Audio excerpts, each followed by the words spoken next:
Hello and welcome back to my channel. If you're new here, hi, I am so glad to have you. The very first thing that I want to say before we jump into the video is that watching yourself on video is difficult to do. And obviously, if you upload to YouTube, you're gonna have to watch yourself. Maybe over and over as I do, just to make sure that I have my editing right with slides. But listening to myself sometimes, I realize that I tend to overproject my voice, meaning I basically yell. I hate to admit it, but sometimes I just yell. It's something I need to work on, and I apologize because I'm gonna work on it really hard. There are benefits to listening to yourself talk. It's not always awkward. Yeah. But, so the topic that I wanted to talk about, which you guys already know because of the title, but seasonal depression. And I realize I struggle really hard with seasonal depression. Not only that, but just seasonal depression in itself is a form of depression that circulates around the same time of the year. For me, it's during the holiday season, so Thanksgiving, Christmas, all that jazz. Some people can have it the opposite, where they have it during, I guess, spring season. You guys get what I'm saying? Like the change of seasons, seasonal depression. And it oftentimes, like, depression's not going to be anything that's new for you. I actually don't know, because I didn't research if depression would be new to someone, but yet they experience seasonal depression, because let's be honest. Depression is depression. Comes in many different forms, nothing anyone should be ashamed of. I honestly feel like if the human experience was lacking suffering, would it truly be the human experience?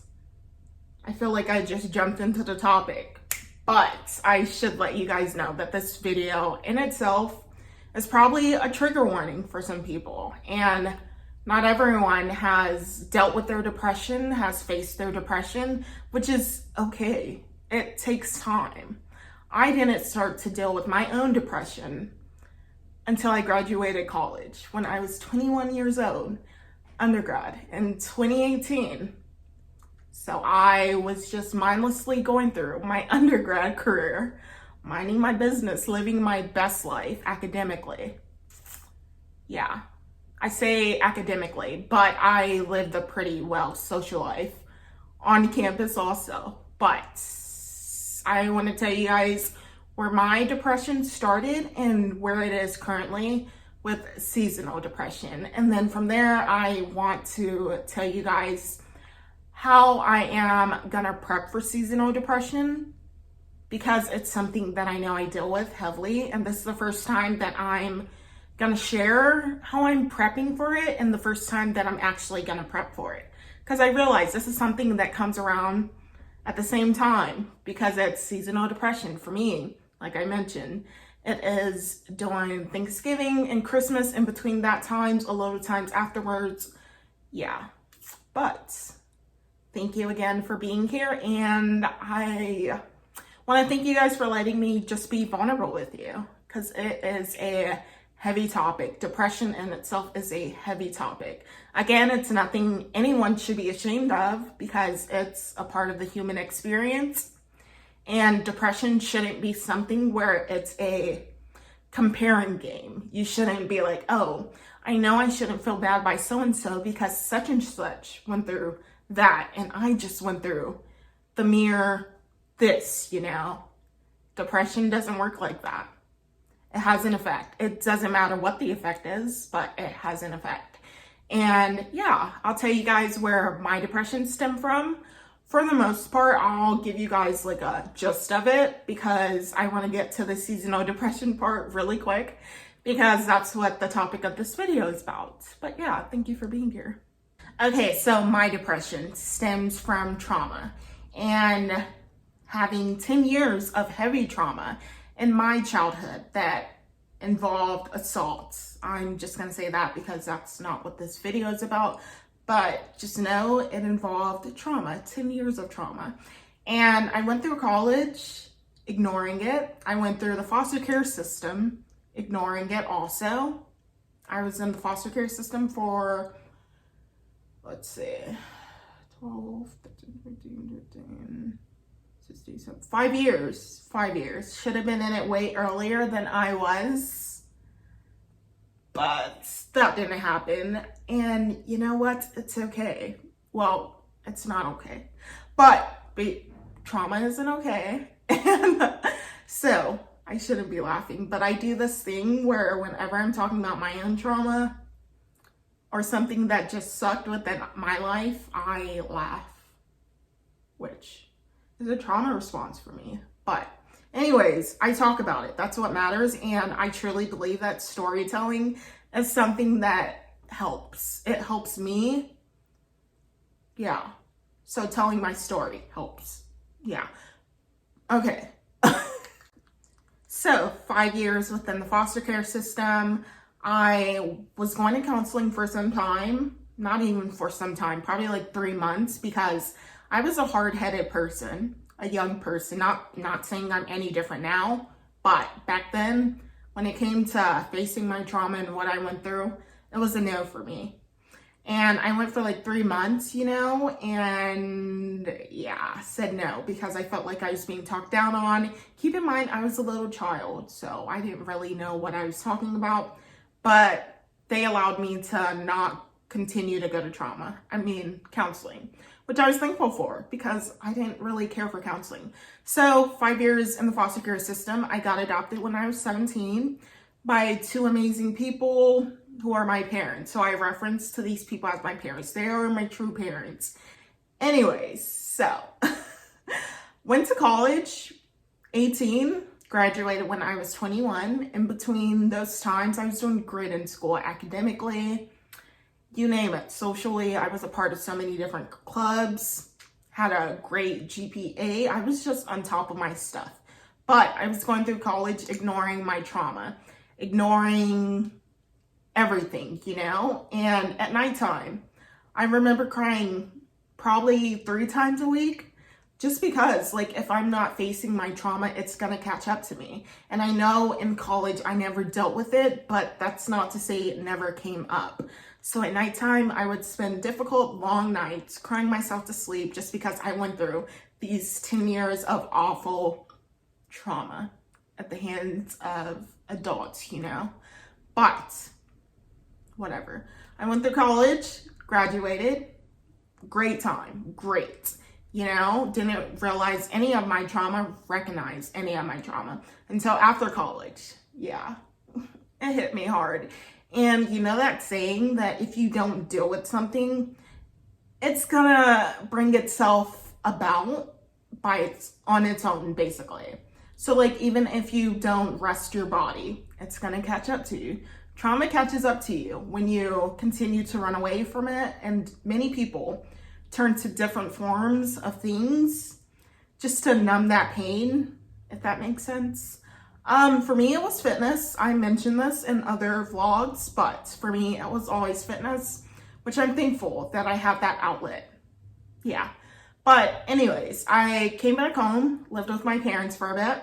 For a year, exactly. Just trying to figure out my stuff, figuring out law school, all of this stuff. After a year, I moved out, got my own apartment, which is this current apartment, which I'm kind of annoyed about. But we're here.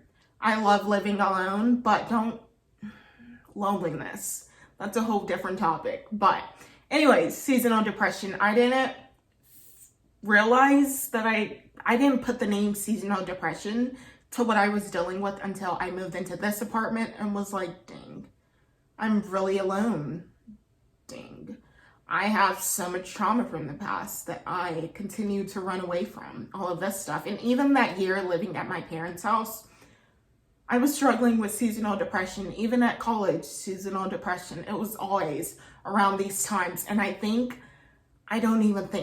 know that that's in fact due to Christmas, Thanksgiving, all of these family-oriented events are supposed to be about family, And I often find myself thinking about how I wasn't born to a good family.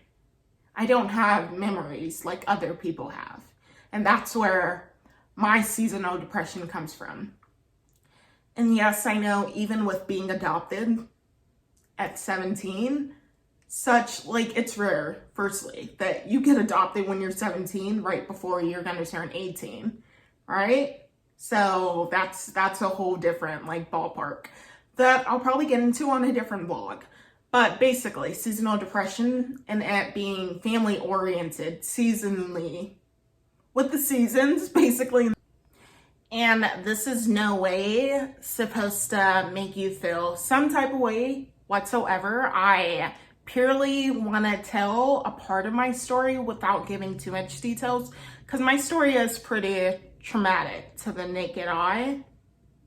But again, it's my story. I dealt with it. Well, I continue to deal with it.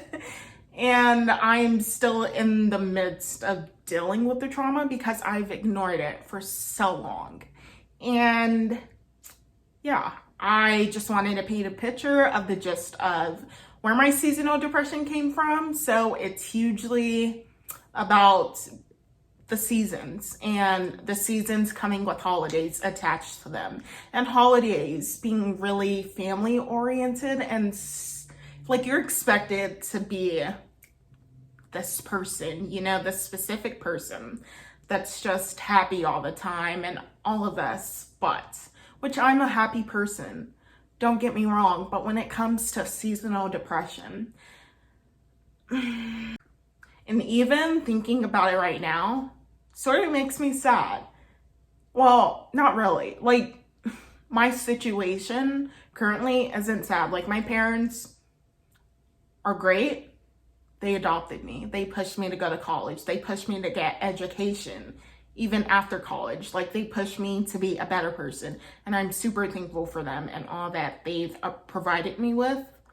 But I realize not everyone is going to understand growth, your rate of growth, and understand your pain, your suffering, all of that, which I want nothing more for everyone but to step into their own growth. I think I said this on a different vlog. It just sounds so familiar to me. But telling people to step within their own growth and be comfortable within their own growth.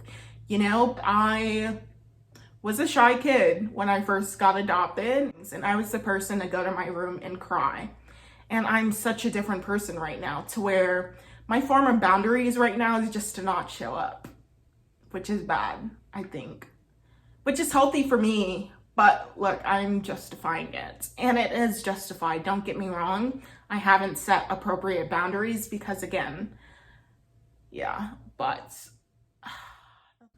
seasonal depression and it being family oriented and not always having had that amazing family structure with me, to a point where I didn't know what Christmas was. I didn't know what Thanksgiving was. Yes, I knew it was there, but I didn't know what it was to be appreciated by people around me, by family members, because I wasn't born into a family. I was born into trauma, practically. And, I always think of my family that I got adopted by, my second option at my family, which they're lovely, but I feel like everything I've went through made me stubborn, not in a bad way, but in a point where I deserve boundaries, and I deserve time and space to think of those boundaries. And when seasonal depression comes around for me, I go down really hard, and I don't want to talk to anyone. Say Christmas. Last Christmas, I did not go to my parents' house. On Thanksgiving, I did not go to my parents' house. I either did something with Reed or stayed in my apartment. To put it simple.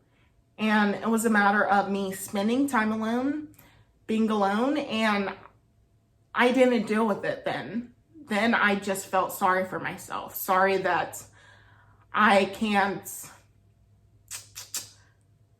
provide and be what people expect me to be during the seasons, because again, happiness is expected. When my reality is that when I was younger, I wasn't born into happiness. I just wasn't. And even sitting here and thinking about that is difficult, because there's this quote that I just read the other day, and it was like, there are people who were provided less. No, sorry, I got the quote wrong. But there were people who were provided more than you and did less. And what that tells me is that I was provided way less when I was younger, but I did so much more now. And I continue to do so much more, Like, my life didn't start off happy, for sure, for 13 years. No, 15, because 17, sorry, because I wasn't adopted until I was 17. But you know what? My story isn't even halfway over. And if I could tell someone my story and it helps them, this is for you. But yeah, seasonal depression all stems from that. I feel like I just go on tangents about something else, and I apologize for that, but I do hope you were able to connect the dots.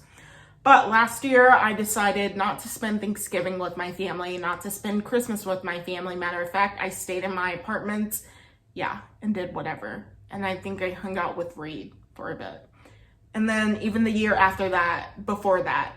And you know what? I consider that setting boundaries for myself, just because so many emotions. There are so many emotions involved when it comes to Christmas and Thanksgiving and all the holidays. And I wasn't ready at the time to deal with those emotions. So I said, you know what? I'm just going to hide out here. My seasonal depression comes from having this mental mindset that because I wasn't born with anything stable, anything loving, that I don't deserve to be surrounded by people who love me or people who appreciate me, if that makes sense. Like, I deserve to be in my little apartment suffering. Does that make sense? Which I know I don't. But last year, practically, when this time of the year came around, I chose to stay in my apartment. I didn't do anything like remotely productive whatsoever. I probably cried for a bit. Probably. I cried for a bit. I cried. Not even for a bit. A whole lot. And basically, I avoid people. And I want to be alone. But the thing is, my loneliness and my just being alone is never productive. But this year, I would like to make it very productive and prepare for seasonal depression. So I hope you guys got a gist of where my seasonal depression has stemmed from, and then what that looked like for me when I get seasonally depressed. I feel like my brackets on my braces just make me sound so funny. But yes. So let me just say that over just to make sure that it makes sense to me. But what I want you guys to get from that first portion of what I just said was where my seasonal depression came from, and then how it's shown up in my current life and living alone. I've lived alone for 2 years now. I just renewed my lease, but lived alone for 2 years now in the same apartment, have dealt with seasonal depression in not a productive way whatsoever. I should stop using the word productive and be more generous to myself and just say I felt sad. I'm human. I deserve to feel sad, My circumstances wasn't great as a child. Anything close to great. So I just want to prep this year for seasonal depression, and I want you guys to know you don't have to do this. This is just me telling you my story. Again, a form of storytelling. I say storytelling really loosely, but telling your story and telling who you are within your story and your upbringing is a form of therapy. I truly believe that. And it's a form of therapy for me, which is why I feel like I'm comfortable telling it. I'm not explaining it fully just because I don't think I'm ready for that on YouTube yet. I have on Instagram, but I don't know. I just have to get more comfortable on YouTube. But yeah, this year I would like to deal with seasonal depression and not stay in my room and cry. And I'm not sure if I'm going to be joining family gatherings again, but we'll see. We'll see. One thing that I will be doing is making sure to express gratitude to my family members, probably not to their faces.